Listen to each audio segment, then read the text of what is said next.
Good Tuesday morning, Market Chameleons, and everyone join us for the first time. Thanks for coming by and checking out the Market Chameleon pre-market show. Before we get started, please take a look at the shared screen disclaimer. Be aware, Market Chameleon, Dimitri, or myself, none of us are registered investment advisors or a broker dealer. If you need investment help, please reach out to your broker dealer. This is for informational purposes only. Please, again, take a look at the disclaimer. And with that, Dima, do you want to get started? Yep. Good morning, everyone. And I am going to share my screen right now. And as I'm doing that, if you're joining us for the first time, a quick note, Will and I, we do these shows in the morning to try to help answer questions you may have about the Market Chameleon tools, the data, or the analytics. If you have a question, type it into the live chat on YouTube. Will's watching it, and he'll read them back to me. And also a reminder that we are doing a webinar today at 2 p.m. with Interactive Brokers. We're going to be talking about the options profit calculator. And if you want to join that webinar, you have to register with Interactive Brokers. They're hosting it. It's not going to be on YouTube like we do our morning shows. However, if you do register and you miss the show, I think you get a copy of the recording. Okay, but being live, you do good to ask questions and participate that way. So what I'm going to do is, to give you a couple minutes to put your questions in, we're going to take a look at the pre-market report, and then we'll move on to the questions. If you're, and many of you are already using the options profit calculator, you're going to notice some differences today. And on that options profit calculator, we'll talk about it in a webinar, but what we're doing is changing the view. So what you're going to see, it's going to look different than you're used to. And we did that to section off components because we're getting it ready to add additional analytics that you don't have currently, but these will start getting released in the next few days and weeks. So we did organize it differently and try to maybe simplify the view a little bit. I'm not going to go over it this morning because we're going to do an entire webinar today on it, and then I'll follow up tomorrow.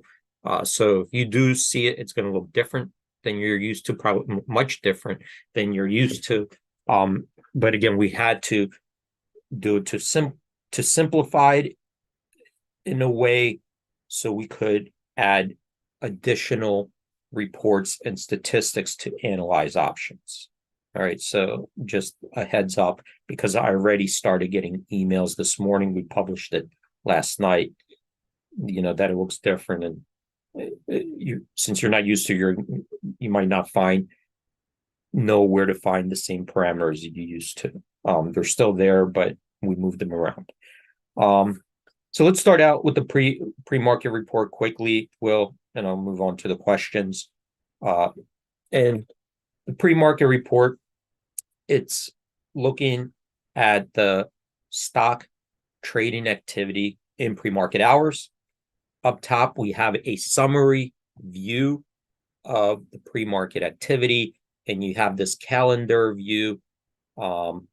We display the last weeks of data. If you want to go back further, just click on this calendar over here. And this top view allows you to kind of eyeball to see if there's some kind of particular trend or pattern or an unusual day that you could go back to and look at. If you click on it, you're going to pull up that days of historical data. Today, we're on March 12th over here. And so far, we have 619 stocks trading higher, 280 stocks trading lower. As far as volume goes, we have 163 million shares trading on up volume versus 65 million shares trading on down volume. And if we convert that volume to dollar value, we have $6.8 billion worth of stock trading higher versus 621 million shares trading lower. $621 million worth of shares trading lower. So just from that perspective, it looks like we have a bullish lean in pre-market trading activity. Let's take a look at it from a couple more perspectives before we move on to the questions. And as I scroll down, we have a more granular view of the pre-market trading. We see actual stock symbols and their the price change in a pre-market, volume, and alerts. We have the most active stocks in the pre-market, the biggest percentage gainers and biggest percentage decliner. Here we have 160 stocks that made our biggest percentage gainers list and 45 on our biggest percentage decliners list. And to make this list, we set thresholds for volume, liquidity, price changes, because stocks in the pre-market trade with can trade with very low volume or very low liquidity. So we set thresholds in there. However, to make this list, if it meets that threshold and trades in a pre-market, it could make this list, and that could include a small cap stock. So here we see market caps with small cap stocks. That could include an ETF, a leverage product, and an inverse ETF. So to narrow down this list further, we could use filters. Then here are the filters above.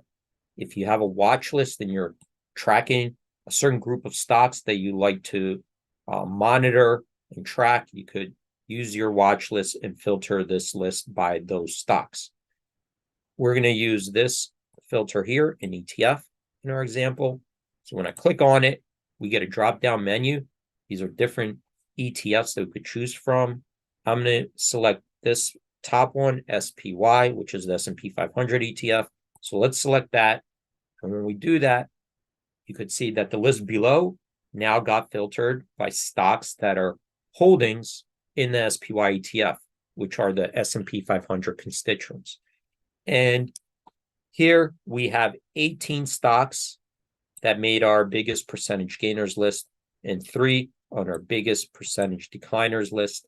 So from this perspective, it also points to a more bullish bias in pre-market trading. So we looked at it from 3 different perspectives.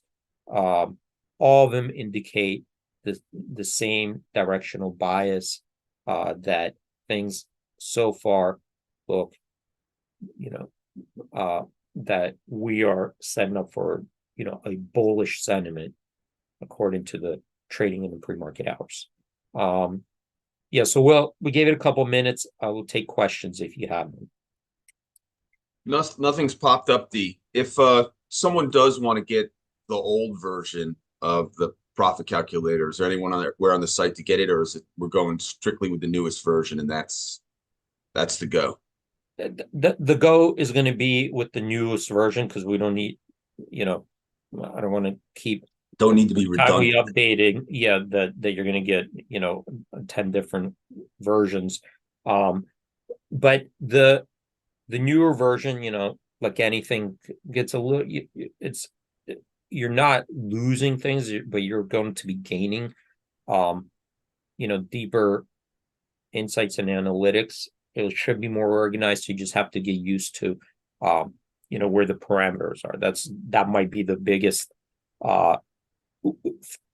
thing in the beginning, right? When we moved things around, but again, we did it on purpose, because when we're going to add components, right, we had to do it so it would be organized more logically, to be able to add new components, to do a deeper dive, better analysis, as we add, a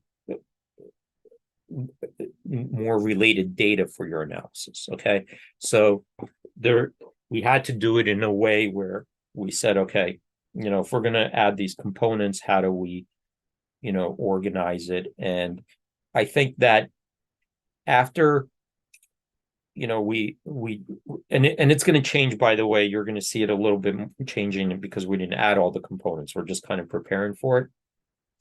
But we're going to go over these components today in the webinar, and I'm going to reference them in the morning shows. So once you get used to it, you'll see it's going to be much easier. You might be it might be jarring when you're used to looking at something every day and it changes. And I understand that, but that's all technology, right? That's kind of what it happens. And then you get used to it and you're like, okay, now I see how to use it. And you will, realize that you're going to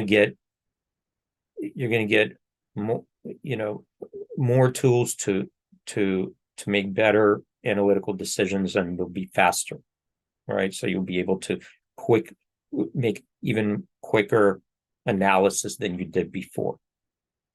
All right, so that's the game plan here. All right, so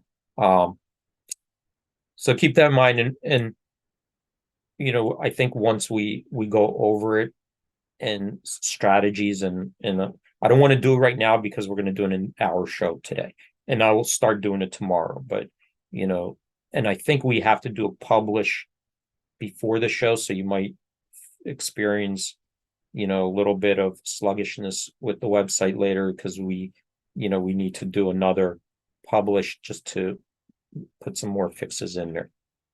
But let's hold that off.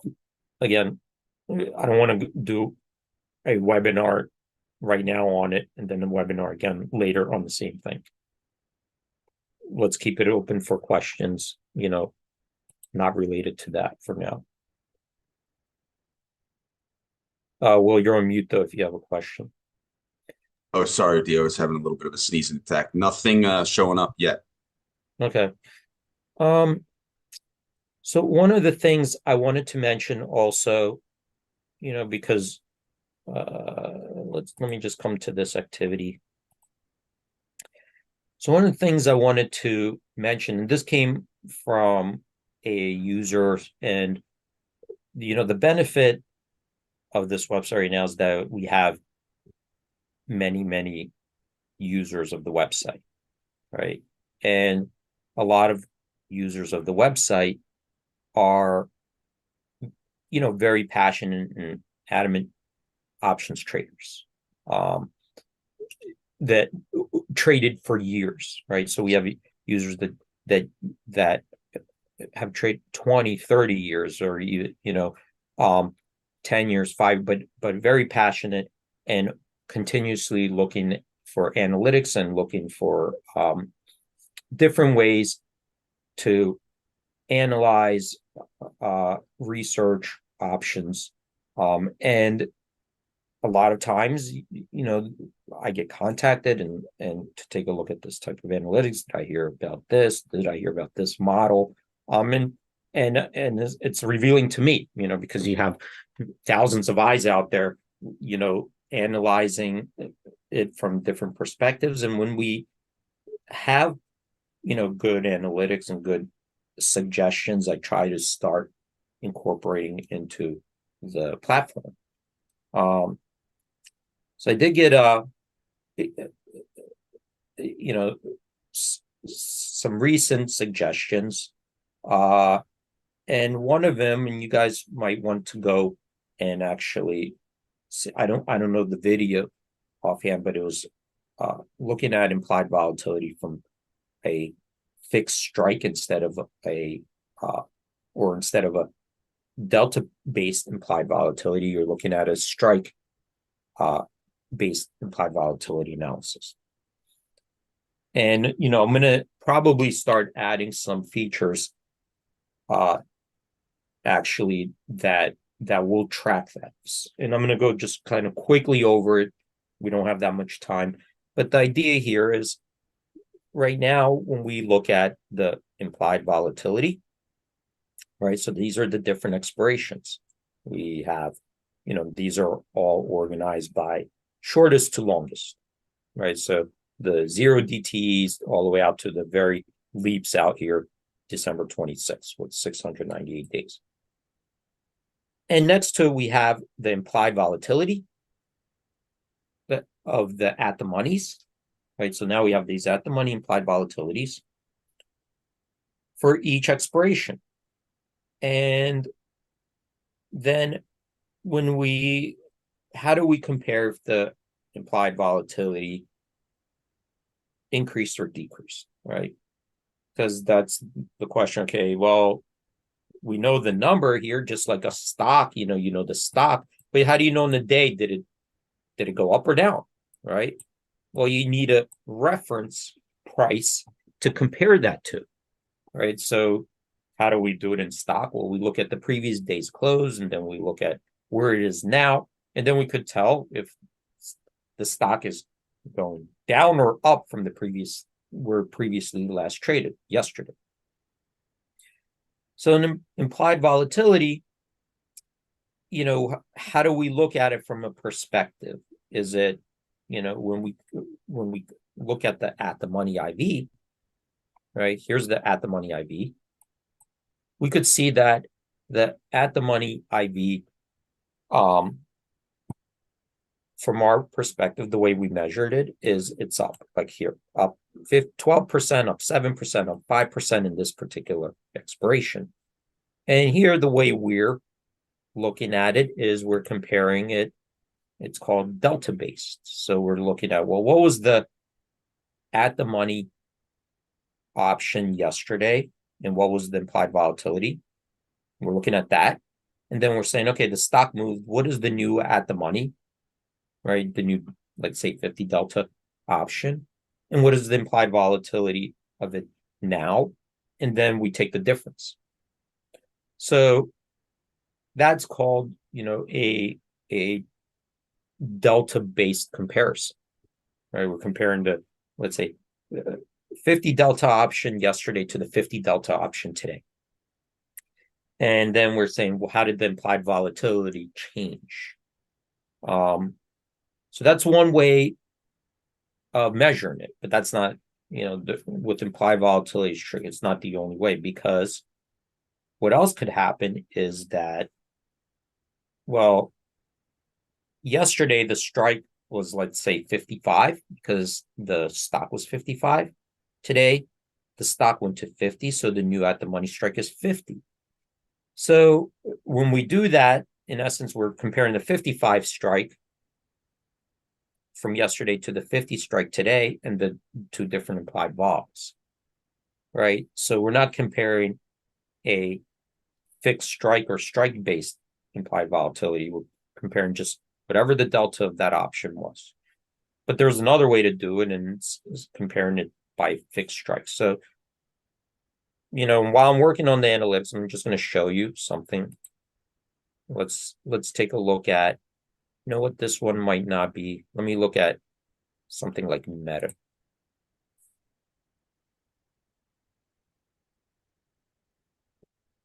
Just to show you guys.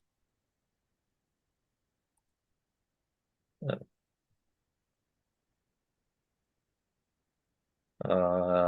on. So I'm going to show you guys just like kind of what I mean here. So here, in Meta, I'm seeing let's say April 12th. What did I bring up? April 12th, right? So Meta, April 12th, we're seeing implied volatility. The way we're measuring it, the delta versus delta is up 2.9%. And the skew is, the out of the money put is 1.1% higher than the at the money, and the out of the money call is 1.1% higher than that the money as well. So the skew is kind of like, the wings are pointing up, right? Sloping higher from that the money, both sides. And, so that's kind of one way to look at it. But when I click on it and we come down here, now we kind of see how the implied volatility changed by strike, right? So now we're not looking at the delta. We are looking at two charts, irrelevant of, where the delta was yesterday, which strike. We're looking at strike versus strike, right? So what was the implied volatility of each strike yesterday versus what is the implied volatility of the same strikes today? All right, irrelevant. Like what the delta is just strike by strike. Stock moved, it doesn't matter. If the implied volatility stayed fixed for each strike, then these two lines would converge completely. But we have two different lines. One is the previous day. So you could see this is yesterday's close. We're not open. So this is March 8th. The red line, that was the previous days. Those were the implied volatility levels for each strike the previous day. The blue line represents the implied volatility, as of yesterday's close, because we're not open. So that's the most current one. That's the blue line. So now we have two lines to look at, March 8th versus March 9th. These are the two lines. The blue line is March 9th, right? Wait, I'm sorry. March 11th. Yesterday was Monday, right? So sorry. We're looking at Friday's close to Monday's close, okay? March 8th to March 11th. So the blue line is the most current one. The red line is the day before. And now we get a little bit of a different picture, because what we're seeing is that around the, where was the 483, right? Around let's say 480 right there. The implied volatility right there actually did not move up by strike. So just like here we moved up 2.9. But if we're looking at it strike versus strike, it looks like maybe it actually just stayed the same, unchanged. Okay. Maybe it even went down a little bit, because if I'm looking at the red one versus the blue one. Not only that, look what the skew did. Right? Does anybody notice if we split right here, the current? So here's the current line right down where the stock is. Okay. So if that's where the current one is, what does it look like the skew did? If we're looking, so the skew is to the downside and upside, right? So if we center it around at the money and we say, okay, there's skew to the upside, going strikes higher, and then there's skew to the downside, strikes going lower. And let's take a look to the upside, right? So this is to the upside.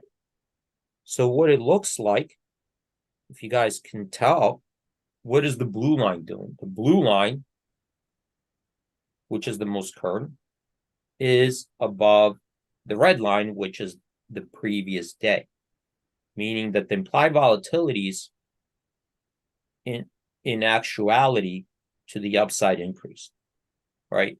Upside, bullish strikes to the upside, those shifted higher. You could see they're sloping higher. The implied volatilities for those upside calls increased on the day, right?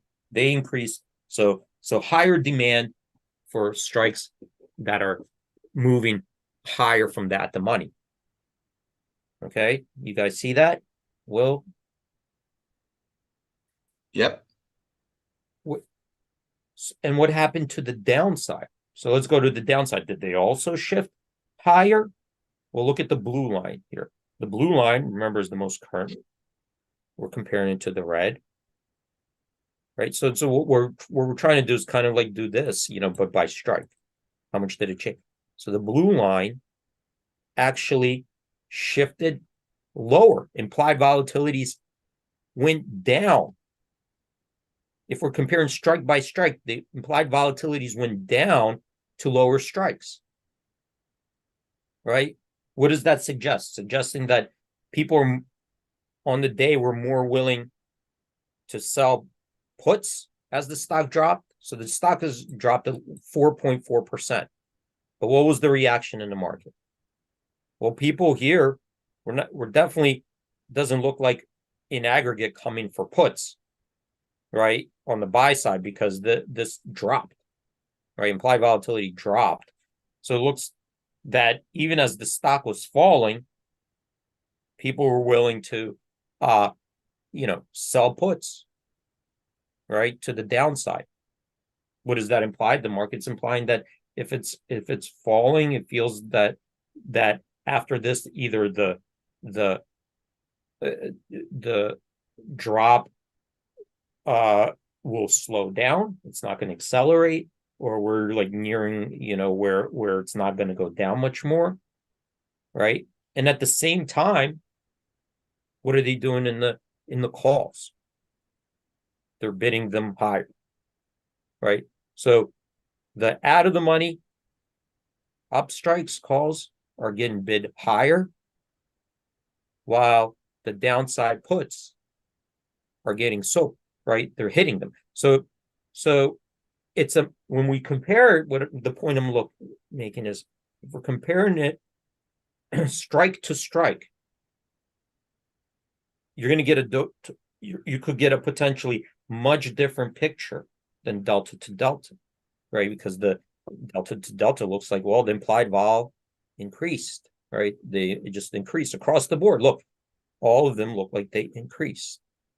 And that's because we're comparing two different strikes as the stock moved. The stock moved down $22 yesterday. $22. That means we're comparing strikes that are $22 apart from one day to the next.